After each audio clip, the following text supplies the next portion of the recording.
Hello and welcome back to Food Entertainment for my next review. This is something I didn't really talk about in the previous two reviews, is what I actually define completely as a slow burn. So let me explain what I mean. And then we'll talk about this new movie, because it kind of does apply to what I'm actually about to say as well.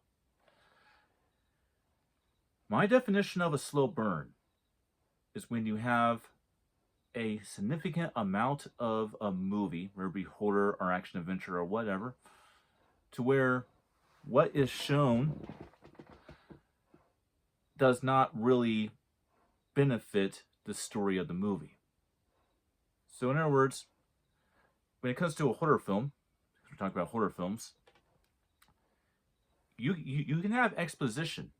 You can go ahead and not have a lot going on, but as long as you throw a bone to the audience, remind them that you're about to go into some pretty supernatural or sinister or grisly area, you're about to go into this journey. Then they let you know that by throwing a bone. When I mean by a slow burn is you have a bunch of stuff that leads up to when the movie starts getting good that really shouldn't be there, because it does nothing to move the story along. It's just put there for screen time use. Now, obviously, I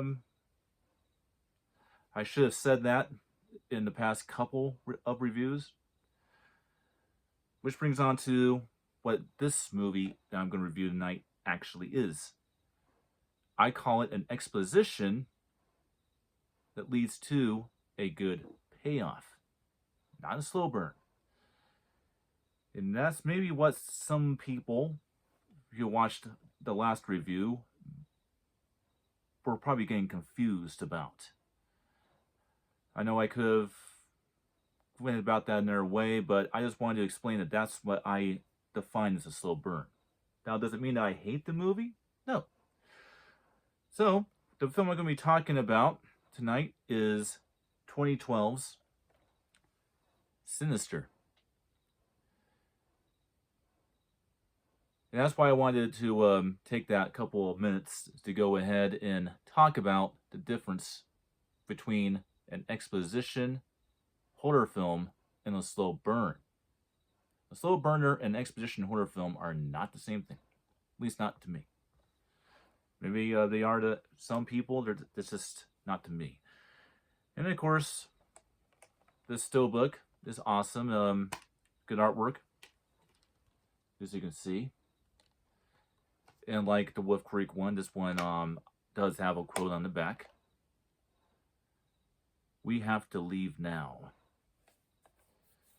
Too bad it didn't help him.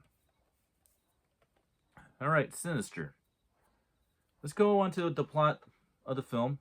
And I do not have the J card with me, so I'll just do it old-fashioned way. The plot of the film revolves around a true crime novelist who basically moves into a Midwestern house in a Midwestern town, to where a grisly murder took place in which a family from an unknown killer were hung to death.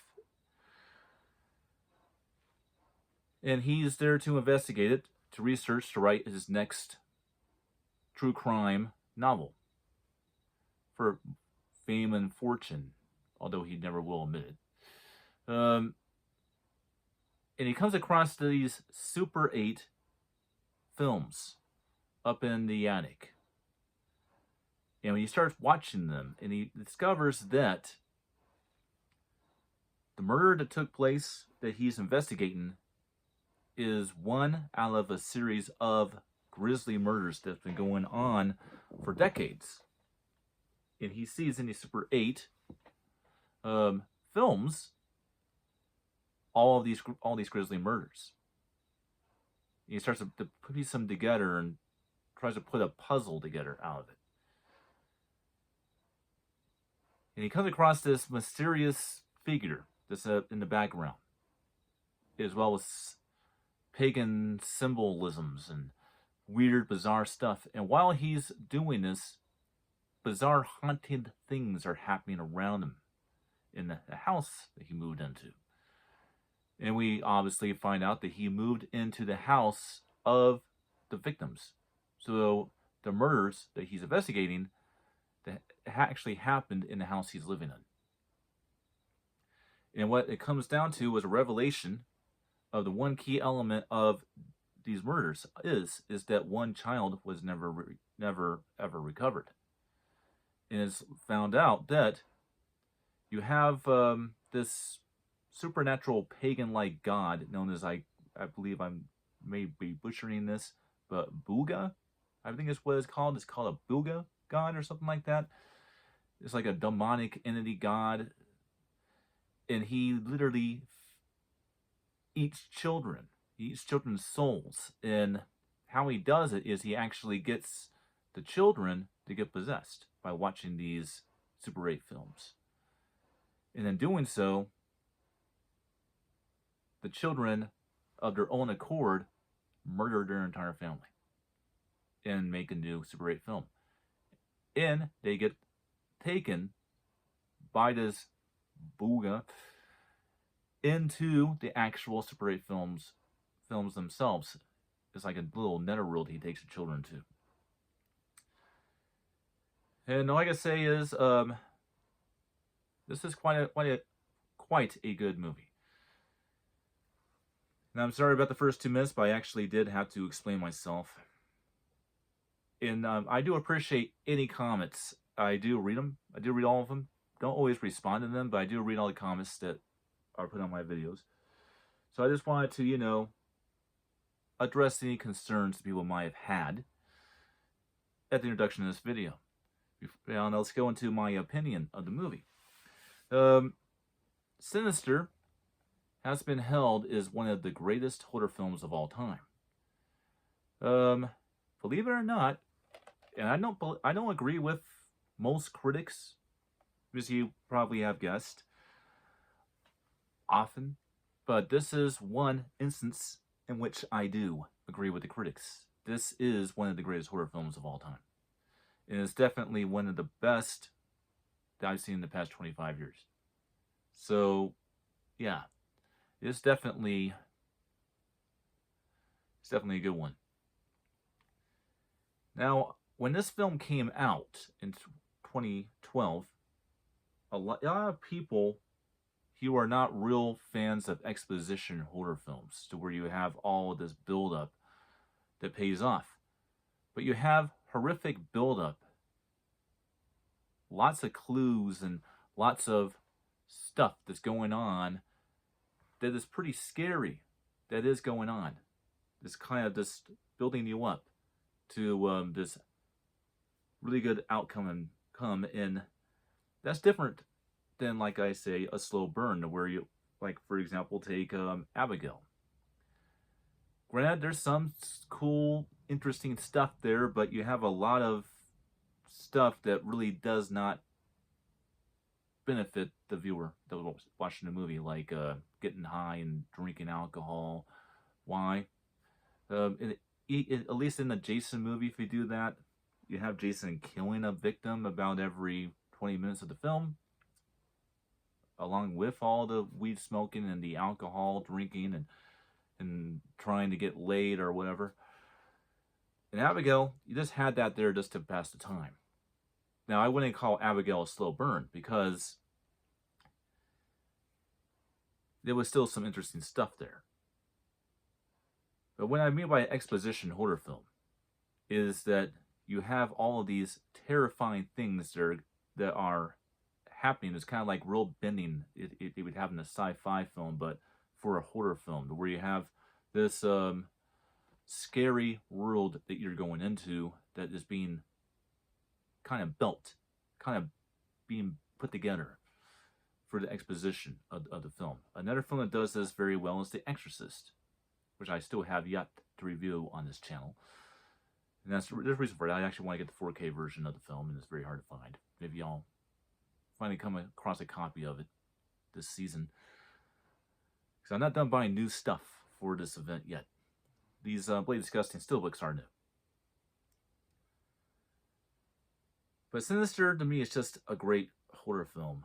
I mean, the first time I watched this movie, and I'm quite an old individual, the first time I watched this movie, it terrified the shit out of me. It actually terrified the shit out of me. This stuck with me. And even before I watched it for the very first time in years, I mean, I just got finished watching this just a few minutes ago. And it was the first time I watched this movie in years. And yeah. Everything I remembered about it being terrifying, everything I remember about being completely crazy and out there is still there. It still gets under your skin. And that comes from a 41-year-old man. He saw this film when, you know, he was a lot younger, and it still gets me even to this day. So, yeah, definitely a scary movie. Let's talk about the quality.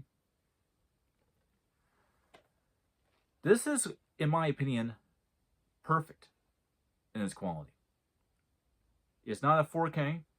This is definitely not a 4K. It's just a regular Blu-ray. There is no 4K of Sinister. I wish there was. It would play out perfect in 4K, in my opinion. Give it a nice good Dolby Atmos remix. Give it a HDR makeover with Dolby Vision. I think it would be incredible in 4K, but we don't have a 4K of it. The best you have is the Blu-ray. This is not the first time it's been on Blu-ray. Wolf Creek, yeah, that was the first time. It's already been on Blu-ray in the States. Sinister's been widely available on Blu-ray in many different steelbooks, variations, stuff like that. This steelbook, in my opinion, is the best looking one. I have yet to see the sequel, Sinister 2. Eventually, I do want to watch that. I heard a mixed bag opinion. Some people like it, some people don't. I'll be the judge on my own when I watch it. The picture quality is very, very, very good. Very good use of cinematography in this movie. The tones, colors, contrast is very, very, very good. The audio. This is one of the best 7.1 DTS HD master audio sound presentations that I have ever experienced. And I kind of remember the sound being that good, really, really good when I watched it the first time years ago. But revisiting the 7.1 sound presentation on this movie just reminded me how good this actual sound quality of this film is. It is so good that it rumbles the room. It makes perfect use of all cylinders. Whatever surround system you have, you're going to get what you want out of this. It's going to have mini surround effects, insane bumping and rumbling bass out of the subwoofer, and good use of the dialogue, center channels, or channel. Some people do have two center channels. And the stereo effects in mid and rear room surround effects are awesome with this particular film. So, yes, definitely worth picking it up in Blu-ray. I don't know about the DVD. I never watched it on DVD, but if you still watch DVDs, pretty sure the quality is not terrible on that either. But to me, it's got to be the Blu-ray. The Blu-ray is reference quality, in my opinion. Well, it's not going to be a 18-minute video this time, because there's nothing bad to talk about in this movie. It's quite literally a perfect film. See, I don't always pick on movies. Now, if you want a real rant, there are some real rants on this channel, but I have yet to do one for this horror film festival. If you want a rant, a few horror film festivals ago, which is a few years ago, 2019 to be precise, 2019's Black Christmas. When I reviewed that movie, that was a rant, and that is of a movie that everybody notoriously hates. So, everybody ran on it. And yes, I did rant on the Firefly trilogy.